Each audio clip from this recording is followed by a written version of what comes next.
السلام علیکم ورحمۃ اللہ وبرکاتہ۔ ناظرین، جیسا کہ آپ کے علم میں ہیں کہ پوری دنیا کے حالات بہت تیزی سے تبدیل ہو رہے ہیں۔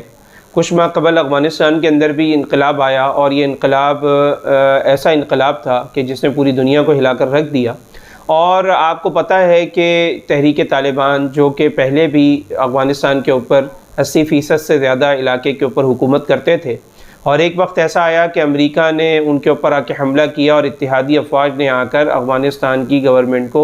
ختم کر دیا اور اپنی من پسندیدہ حکومت کو وہاں پہ قائم کیا، اور وہ 20 سال تک اپنی جد و جہد کے لیے اور اپنی آزادی کے لیے وہاں پر لڑتے رہے، کیونکہ ان کا ماننا یہ تھا کہ جو ہمارے اوپر اس وقت گورنمنٹ مسلط ہے یہ اس وقت کافروں کی مسلط کردہ ہے، لہٰذا ہم اس کی اطاعت کبھی بھی نہیں کریں گے۔ اور انہوں نے 20 سال کی طویل جد و جہد کے بعد ایک اور انقلاب لے کر آئے، اور 15 اگست 2020 کو یہ انقلاب اپنے اختتام کو پہنچا اور ایک حکومت کا دوبارہ سے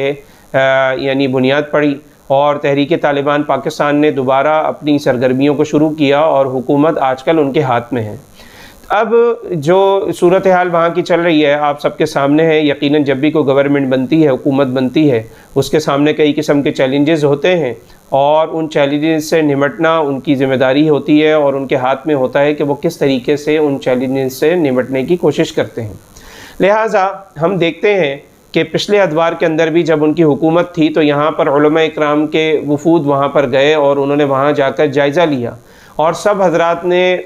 اتفاقاً یہ بات کہی، بالاتفاق یہ بات کہی کہ اس وقت جو یہاں پر حکومت قائم ہے یہ 100% اسلامی نظام کے نفاذ کے لیے کام کر رہی ہے۔ آپ کو پتہ ہے دنیا کے اندر مختلف حکمران ہیں جو دین کا نام بھی لے رہے ہیں، اسلام کا نام بھی لے رہے ہیں۔ مثلا طیب اردگان صاحب ہیں، وہ بھی اس حوالے سے مشہور ہیں کہ اسلام پسندوں میں بہت زیادہ ان کو ایک فیم حاصل ہے اور لوگ ان کو پسند کرتے ہیں۔ اب وہ کتنا اس کے اوپر کامیاب ہیں، کتنا اسلامک لوگوں کو نفاذ کے اندر کامیاب ہوئے، کتنا نہیں ہوئے، وہ بھی آپ کے سامنے ہیں، اور اس کا کمپیریزن کرنا اور اس کا تجزیہ کرنا بھی کوئی مشکل بات نہیں ہے۔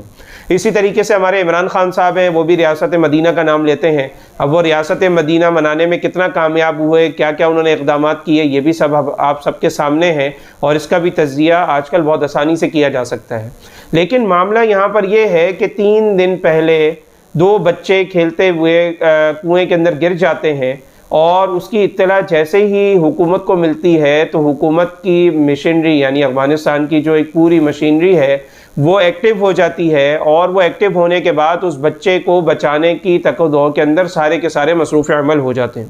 اور ناظرین کرام، یہاں تک معاملہ نہیں ہوا، معاملہ یہاں تک ہوا کہ ان کے بڑے بڑے وزراء، یہاں تک کہ تحریک طالبان کے سب سے پہلے امیر ملا عمر صاحب کے بیٹے ملا محمد یعقوب صاحب، اور اسی طرح جلال الدین حقانی جو وہاں کے ایک بڑے کرداروں میں کردار سمجھا جاتا ہے، ان کے بیٹے جو اس وقت بہت اہم پوسٹ پر ہیں انس حقانی صاحب، وہ تک بھی اس ریسکیو آپریشن میں شریک ہوئے اور بچے کی تلاش کا کام جاری رکھا۔ لیکن ہوا یہ کہ اللہ تعالیٰ کو یہ منظور تھا کہ 3 دن کے بعد بھی اس بچے کی لاش ان بچوں کو سلامت نہیں نکالا جا سکا، بلکہ ان لوگوں کی لاشیں نکلی۔ لیکن عالمی میڈیا پر ایک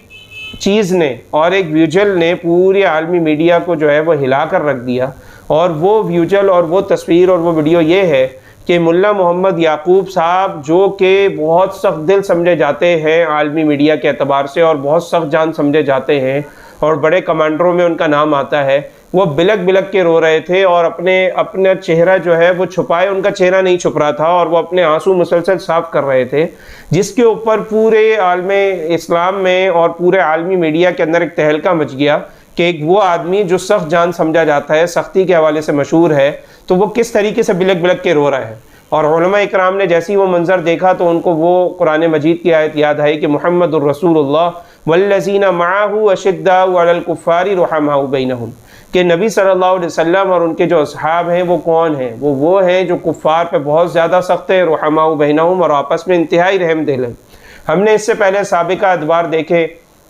اور اس کے اندر کی جانے والے اقدامات کو بھی ہم نے چیک کیا۔ ہمارے حکمرانوں کا حال یہ ہے کہ ان کے اگر کچھ بھی بڑے سے بڑا معاملہ ہو جائے ان کے سروں پر کبھی بھی جو نہیں رینگتی، اور یہ ہمیشہ اپنے محلات میں رہتے ہیں، اپنی عیاشیوں میں رہتے ہیں۔ اس کے برعکس یہاں پر معاملہ الٹ ہو رہا ہے، اور یہاں پر باقاعدہ طور پر بڑے بڑے وزراء اس ریسکیو آپریشن میں خود بنفس نفیس شریک ہیں۔ کیوں؟ کیونکہ حضرت سیدنا عمر رضی اللہ عنہ کا قول تو کئی حکمران سناتے ہیں کہ حضرت عمر رضی اللہ تعالیٰ نے فرمایا تھا کہ اگر دریائے فرات کے کنارے کتا بھی پیاسا مر گیا تو اس کی پوچھ عمر سے ہوگی۔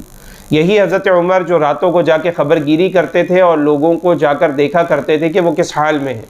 یہی حضرت عمر جنہوں نے ایسے ایسے اقدامات کیے کہ مسلمان تو مسلمان، کافر بھی حضرت عمر رضی اللہ تعالیٰ عنہ کی گڈ گورننس کے جو ہے وہ شاہد ہیں اور اس کا اعتراف کرتے ہیں تاریخی روایات کو پڑھ کر۔ اب معاملہ یہ ہے کہ حضرت عمر رضی اللہ عنہ کی مثالیں دینے والے حکمران کیا اس واقعے سے آئندہ سبق سیکھیں گے کہ ایک واقعہ جو ایک بظاہر طور پر دوسری مسلمان گورنمنٹ میں بہت چھوٹا واقعہ سمجھا جاتا ہے کہ جی 2 بچے گر گئے تو ٹھیک ہے جی لوگ بچا لیں گے، وہاں کی گورنمنٹ کیا کر رہی ہے، وہاں کے ادارے کیا کر رہے ہیں، لیکن ایک واقعہ یہ ہے کہ اس واقعے کی ناکامی پہ پوری کوشش کے بعد جو رب کو منظور تھا وہ ہوا، اس کے اوپر ان حکمرانوں کا رونا، کیا ہمارے حکمرانوں کو ایسے رونے کی توفیق ہوئی؟ تو بظاہر طور پر نظر آ رہا ہے کہ جس طریقے سے کتابوں کے اندر بھی ہمارے بڑے بوڑھے لکھ گئے اور ہمارے بڑے اور بزرگان دین لکھ گئے کہ جس قوم کی حکمران مصائب کے ہوتے ہوئے بھی ہنس رہے ہیں اور عیاشی کے اندر پڑے ہوئے ہیں، وہ قوم تو برباد ہو سکتی ہے، لیکن جس قوم کے حکمران اپنی مصیبتوں کے اوپر رو رہے ہیں اور وہ بلک بلک کے رو رہے ہیں اور ان کا دل نرم ہو چکا ہے اور وہ اللہ کے سامنے بھی آوازاری کر رہے ہیں، ایسے حکمرانوں کی ترقی کا معیار شروع ہو چکا ہے اور ایسے حکمران انشاءاللہ ترقی کی منظر تک پہنچیں گے۔ تو ہماری تو اللہ رب العزت سے یہی دعا ہے کہ جتنے بھی دنیا کے مسلم حکمران ہیں سب کے سب ایک یونٹی میں آئیں، سب کے سب واقعتاً قرآن اور حدیث کے اوپر عمل پیرا ہوں، تاکہ ہماری ایک مسلم یونٹی اور ہماری ایک مسلم کمیونٹی جو کہ پورے عالم اسلام میں اس وقت تعطل کا شکار ہے، اس وقت اس کو کم نظری اور یعنی کم تر مخلوق سمجھا جاتا ہے، اگر وہ اسی طریقے سے راست اقدامات کریں اور اسی طرح اپنے گورنمنٹ کو، اپنی حکومت کو شریعت کے مطابق ڈھالنے کی کوشش کریں اور 100% وہی اقدامات کریں اور اسی طرح کا جذبہ دکھائیں جیسے ہمارے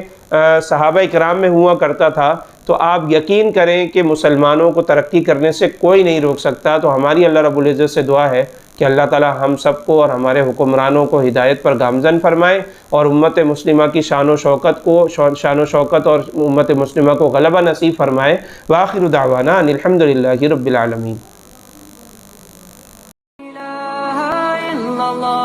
محمد رسول اللہ